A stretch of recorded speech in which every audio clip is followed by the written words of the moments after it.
welcome, it's Chloe here from the Chloe Bruce Academy, and today I've got an awesome tutorial for you and a breakdown of the Yogi Squat or Malasana. I find that I use this pose a lot in my yoga flows, and especially because I do a lot of hip opening work, so I figured that I would break this pose down for you all, just for you to see different variations, ways you can modify this pose to suit your body, and also just to talk through ways in which this pose is working different muscles and different muscle groups, and how to get the best out of this pose. So firstly, what we want this pose to end up looking like is this. So we are here,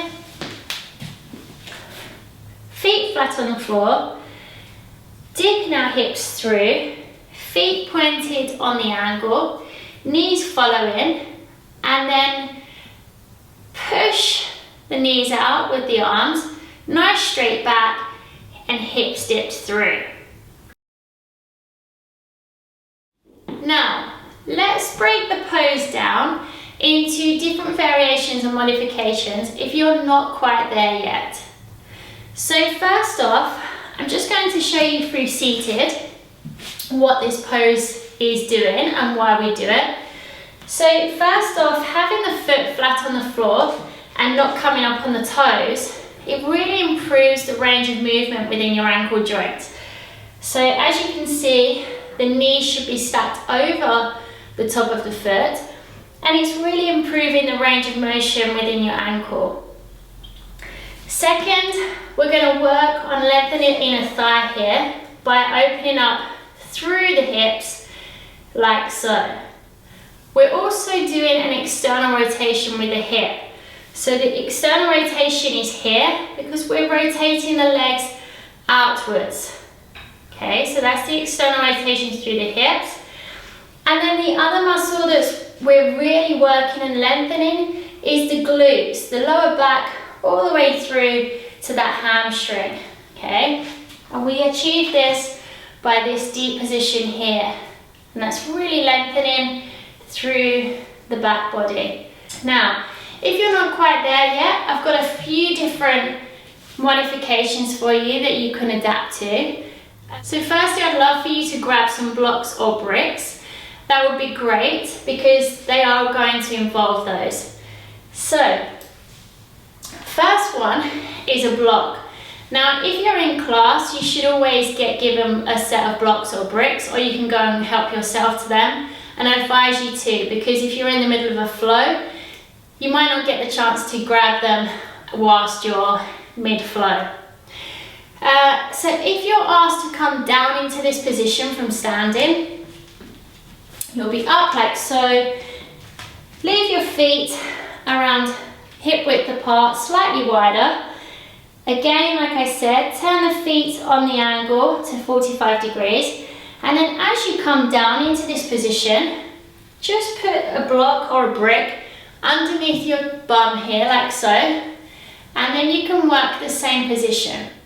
Now, as you can see, my weight is totally rested on the blocks, but this is a great way of practicing the hip opener. You can still get the stretch through the inner thigh, and we can still work on the range of motion into the ankle joint as we rock over our feet. Again, we can use the arms to push out, and this block here will stop us from toppling backwards. And when you feel ready, you can just take your weight forwards into the feet and then come back. Forwards into the feet and come back. Okay? And then before long, you'll literally have this pose, and we can take this block away and you can sink further down into the Yogi Squat.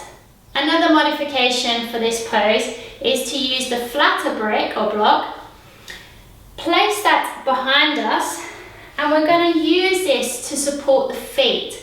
So this is particularly for those who can't get all the way down with the feet flat, and you're finding you're doing this onto the ball of the feet. Okay? Now this is a great option. You can just literally place that down, take the heels of the feet onto that block, and then it can still give you the ability to have that feeling of being up. And this is particularly good for those of you that haven't yet got that range of motion in the ankle joints and you're finding your feet can't go flat on the floor. Again, when you feel comfortable, we can take this away, let the ankles come down, and we are in our Yogi Squat.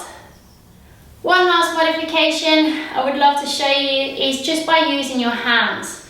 So from here, we're going to take our feet hip width apart, and we can just rest our hands behind us, like so, onto the fingertips, pushing the knees out. So try not to crumble inwards and then dig into the inner arch of the foot.